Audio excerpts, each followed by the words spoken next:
+1 +2 higher secondary എഡ്യൂക്കേഷന് ശേഷം നിങ്ങൾ engineering കോഴ്സുകളിലേക്ക് അഡ്മിഷൻ എടുക്കുമ്പോൾ പല രീതിയിലുള്ള ആവേശവും ആത്മാർത്ഥതയും താല്പര്യവും ഒക്കെ ഉണ്ടാവും. ഒബ്വിയസ് ആണ്. പക്ഷേ ഈ രീതിയിലുള്ള ആവേശം 1, 2, 3 ആഴ്ച കഴിഞ്ഞ് ഫസ്റ്റ് ഇൻറ്റേർണലൊക്കെ ആകുമ്പോൾ മരിച്ചു പോകുന്ന ഒരവസ്ഥയാണ്.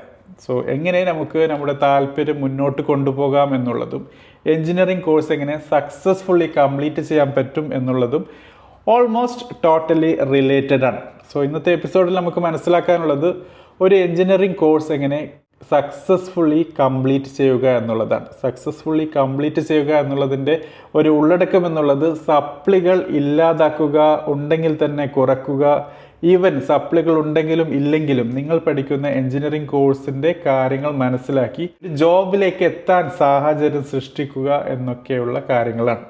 ജോബ് ഏതെങ്കിലും ജോബല്ല, നിങ്ങൾ പഠിച്ച എൻജിനീയറിംഗുമായി ബന്ധപ്പെട്ടിട്ടുള്ള ജോബാണ്. സോ ഏത് എൻജിനീയറിംഗ് പ്രോഗ്രാം ആയാലും, അത് മെക്കാനിക്കൽ ആയാലും, ഇലക്ട്രിക്കൽ ആയാലും, ഇലക്ട്രോണിക്സ് ആയാലും, കമ്പ്യൂട്ടർ സയൻസ് ആയാലും, സിവിൽ ആയാലും, ബയോടെക്നോളജി ആയാലും, എയറോസ്പേസ് ആയാലും, എല്ലാ എൻജിനീയറിംഗ് പ്രോഗ്രാമിനും ചില കോമൺ എലമെൻറ്റ്സ് ഉണ്ട്. സോ ഈ കോമൺ എലമെൻറ്റ്സ് മനസ്സിലാക്കി എങ്ങനെ നമുക്ക് ഒരു പ്രോപ്പറായിട്ടുള്ള എൻജിനീയറിംഗ് കരിയറിലേക്ക് എത്തിച്ചേരാം എന്ന കാര്യമാണ് മനസ്സിലാക്കാൻ പോകുന്നത്. സോ ഒബ്വിയസ്ലി ഈ കാര്യങ്ങൾ നിങ്ങളുമായി ഡിസ്കസ് ചെയ്യുമ്പോൾ എൻ്റെ അനുഭവം കൂടിയാണ് നിങ്ങൾക്ക് പകരുന്നത്. അതോടൊപ്പം as A teacher in engineering college ഞാൻ നേരിട്ട കുട്ടികളും അവരുടെ അനുഭവങ്ങളുടെ ഒരു സമ്മറി കൂടി ഇതിൽ ഉൾപ്പെടുന്നു എന്ന കാര്യം കൂടി പ്രത്യേകം ശ്രദ്ധിക്കുക. സോ ഒബ്വിയസ്ലി 4 കാര്യങ്ങൾ നമുക്ക് ഇന്നത്തെ എപ്പിസോഡിൽ ഡിസ്കസ് ചെയ്യേണ്ടതായിട്ടുണ്ട്.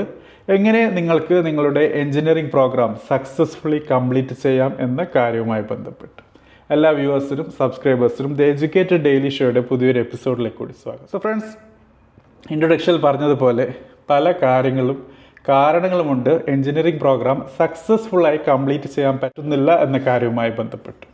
ഈവൻ ഈ എപ്പിസോഡ് കാണുന്ന കൂട്ടുകാർ പലപ്പോഴും എൻജിനീയറിംഗ് പഠിക്കുന്ന, ഈ രീതിയിൽ പഠിച്ച് ബുദ്ധിമുട്ട് അനുഭവിക്കുന്ന കുട്ടികളാകാം, അല്ലെങ്കിൽ അവരുടെ രക്ഷകർത്താക്കളാകാം, അല്ലെങ്കിൽ അവരുടെ സുഹൃത്തുക്കളാകാം. ഏതായിരുന്നാലും നമുക്ക് ഓരോ കാര്യവും അല്പം ഡീറ്റെയിൽ ആയിട്ട് തന്നെ ഡിസ്കസ് ചെയ്യേണ്ടതായിട്ടുണ്ട്. അതിൽ ആദ്യത്തേത് +1 +2 ആണ്. സോ +1 +2ൻ്റെ പ്രത്യേകത, ഈ +1 +2 സബ്ജക്റ്റുകൾ ഫിസിക്സ്, കെമിസ്ട്രി, മാത്തമാറ്റിക്സിൻ്റെ അഡ്വാൻസ്ഡ് മോഡാണ് നിങ്ങളുടെ ഫസ്റ്റ് ഇയറിൽ പഠിക്കാൻ പോകുന്നത്. സോ എൻജിനീയറിംഗ് പഠിക്കുന്നതിന് മുമ്പ് നിങ്ങളുടെ +1 +2 സബ്ജക്റ്റുകൾ നിങ്ങൾ കോപ്പി അടിച്ചോ, അല്ലെങ്കിൽ കാണാതെ പഠിച്ചോ, അല്ലെങ്കിൽ പഠിക്കാതെയോ പാസ്സായിട്ട് വന്ന കൂട്ടുകാരാകാം ബൈ ലക്ക്. സോ അങ്ങനെ ഉള്ള കൂട്ടുകാരാണെങ്കിൽ പോലും മനസ്സിലാക്കേണ്ടത് ആ സബ്ജക്റ്റുകളെക്കുറിച്ചുള്ള ഒരു ബോധം, അവയർനെസ് വേണമെന്നുള്ളതാണ്. എന്താണ് ആ കോഴ്സിൽ പഠിച്ചത് എന്നതിനെക്കുറിച്ച് അറിയാനുള്ള ഒരു ശ്രമം നടത്തുക. അത് നിങ്ങൾ നേരത്തെ നടത്തിയിട്ടില്ലെങ്കിൽ നിങ്ങൾക്ക് ട്യൂഷനും മറ്റും, അല്ലെങ്കിൽ കോച്ചിങ്ങും മറ്റും, അല്ലെങ്കിൽ കമ്പൈൻ സ്റ്റഡി ക്ലാസ്സിലുള്ള നല്ല അറിവുള്ള കുട്ടികൾ, അല്ലെങ്കിൽ അതുമായി ബോധമുള്ള കുട്ടികളുമായി ബന്ധപ്പെട്ട് ഇരുന്ന് പഠിക്കാനുള്ള ഒരു സാഹചര്യം സൃഷ്ടിക്കുക എന്നുള്ളതാണ്. സോ നമുക്ക് രണ്ടാമത്തെ പോയിന്റിലേക്ക് വരാം. അതായത് ഫസ്റ്റ് ഇയർ ആണ്. ഫസ്റ്റ് ഇയറിൽ നിങ്ങൾ സപ്ലി അടിച്ചാൽ obviously you are going to increase your supply count. Supply എന്ന് പറഞ്ഞാൽ number of subjects that you fail, തോൽക്കുന്ന സബ്ജക്റ്റുകളാണ്. സോ ഇങ്ങനെ സപ്ലികൾ കൂടി വരുമ്പോൾ നിങ്ങൾക്ക് എൻജിനീയറിംഗ് പ്രോഗ്രാം സക്സസ്ഫുള്ളി കംപ്ലീറ്റ് ചെയ്യാനുള്ള സാഹചര്യം കുറഞ്ഞു വരുന്നു. 4 വർഷത്തെ എൻജിനീയറിംഗ് പ്രോഗ്രാം അത് 5, 6, 7, 8 വർഷം വരെ നീണ്ടുപോകാൻ സാധിക്കുന്നു. അത് ഒഴിവാക്കുക എന്നുള്ളത് നിങ്ങളുടെ ഉത്തരവാദിത്തമാണ്. ഇങ്ങനെ ഫസ്റ്റ് ഇയറിൽ തന്നെ കളിച്ചു തുടങ്ങുകയാണെങ്കിൽ അത് നിങ്ങൾക്ക് നിങ്ങളുടെ എൻജിനീയറിംഗ് പ്രോഗ്രാം അൺസക്സസ്ഫുൾ ആകാൻ സാധ്യത കൂട്ടുന്നു. ചിലപ്പോൾ എൻജിനീയറിംഗ് പ്രോഗ്രാം ഡിസ്കണ്ടിന്യൂ ചെയ്യാനുള്ള സാഹചര്യം സൃഷ്ടിക്കുന്നു. അല്ലെങ്കിൽ എൻജിനീയറിംഗ് പ്രോഗ്രാം 4 വർഷം കംപ്ലീറ്റ് ചെയ്യും, പക്ഷേ സബ്ജക്റ്റുകളുടെ സപ്ലികൾ അവിടെ തന്നെ ഉണ്ടാകും, അത് സക്സസ്ഫുള്ളി കംപ്ലീറ്റ് ചെയ്യില്ല. അല്ലെങ്കിൽ എൻജിനീയറിംഗ് പ്രോഗ്രാം കംപ്ലീറ്റ് ചെയ്തു, പക്ഷേ ആ രീതിയിലുള്ള ജോബിലേക്ക് എത്തില്ല. അല്ലെങ്കിൽ ഏത് എൻജിനീയറിംഗ് ആണോ നിങ്ങൾ പഠിച്ചത് അതുമായി ബന്ധപ്പെട്ടിട്ടുള്ള ജോബിലേക്ക് എത്തില്ല. അങ്ങനെ പല നെഗറ്റീവ് എഫക്ട്സും സൈഡ് എഫക്ട്സും ഉണ്ടാകും. സോ അത് ഒഴിവാക്കേണ്ടത് നിങ്ങളുടെ ഉത്തരവാദിത്തമാണ്, റെസ്പോൺസിബിലിറ്റിയാണ്. സ്പീക്കിംഗ് ഓഫ് റെസ്പോൺസിബിലിറ്റി നിങ്ങളുടെ മൂന്നാമത്തെ കാര്യമാണ്. അതായത് ഫ്രീഡം. സ്കൂൾ അറ്റ്മോസ്ഫിയറിൽ നിന്ന് കോളേജ് അറ്റ്മോസ്ഫിയറിലേക്ക് വരുമ്പോൾ നിങ്ങൾക്ക് ലഭിക്കുന്ന ഒരു വലിയ മൂലധനം, ക്യാപിറ്റലാണ് ഈ ഫ്രീഡം എന്നുള്ളത്. സമൂഹവും നിങ്ങളുടെ വീട്ടുകാരും കുടുംബവുമൊക്കെ നിങ്ങൾക്ക് കയ്യിൽ വെച്ച് തരുന്ന അല്ലെങ്കിൽ തലയിൽ വെച്ച് തരുന്ന ഒരു കാര്യമാണ് ഈ ഫ്രീഡം എന്നുള്ളത് as you enter your college days. So ഈ ഫ്രീഡം നിങ്ങൾക്ക് ഉപയോഗിക്കാം, but with accountability and responsibility. ചുമതല ബോധം വേണം. ഫ്രീഡം അതിൻ്റെ മാക്സിമം അഡ്വാൻറ്റേജ് നേടാനായിട്ട് മാസ് ബങ്കടിക്കുന്നു, ക്ലാസ് കട്ട് ചെയ്യുന്നു, മൂവീസിന് പോകുന്നു, ബാക്കി പല കാര്യങ്ങളും ചെയ്യുന്നു. അത് നിങ്ങളുടെ അക്കാഡമിക്സിനെ ബാധിക്കുന്നു. എന്നിട്ട് നിങ്ങൾക്ക് സപ്ലികൾ കൂടുന്നു, എൻജിനീയറിംഗ് സക്സസ്ഫുള്ളായി കംപ്ലീറ്റ് ചെയ്യാൻ പറ്റുന്നില്ല. Even after completing your engineering പഠിച്ചത് എന്തെന്ന ബോധമില്ല എങ്കിൽ അത് നിങ്ങളുടെ എൻജിനീയറിംഗ് കോഴ്സിന് വലിയ ഒരു നെഗറ്റീവ് റിമാർക്കാണ്. നിങ്ങൾക്ക് നല്ല ഒരു കരിയറിൽ എത്താനുള്ള സാധ്യത കുറയ്ക്കുകയാണ് ചെയ്യുന്നത്. ഇനിയിപ്പോൾ അങ്ങനെ എൻജിനീയറിംഗ് ഡ്രോപ്പ് ഔട്ടായ പല കൂട്ടുകാരും ഫേസ്ബുക്കും എൻട്രി ആപ്പും അങ്ങനെ പല കാര്യങ്ങളും ചെയ്തിട്ടില്ലേ എന്നാണ് നിങ്ങളുടെ വാദമെങ്കിൽ, sure, you can go ahead and you can build another Facebook or Instagram or entry app or whatever, or even Apple. അത്രത്തോളം കപ്പാസിറ്റി ഉണ്ടെങ്കിൽ നിങ്ങൾക്ക് എൻജിനീയറിംഗ് പ്രോഗ്രാമിൻ്റെ തന്നെ ആവശ്യമില്ല. പക്ഷേ നിങ്ങൾക്ക് അങ്ങനെ ഒരു എംപയർ ബിൽഡ് ചെയ്യാൻ പറ്റില്ലെങ്കിൽ this is the thing which you are going to live with.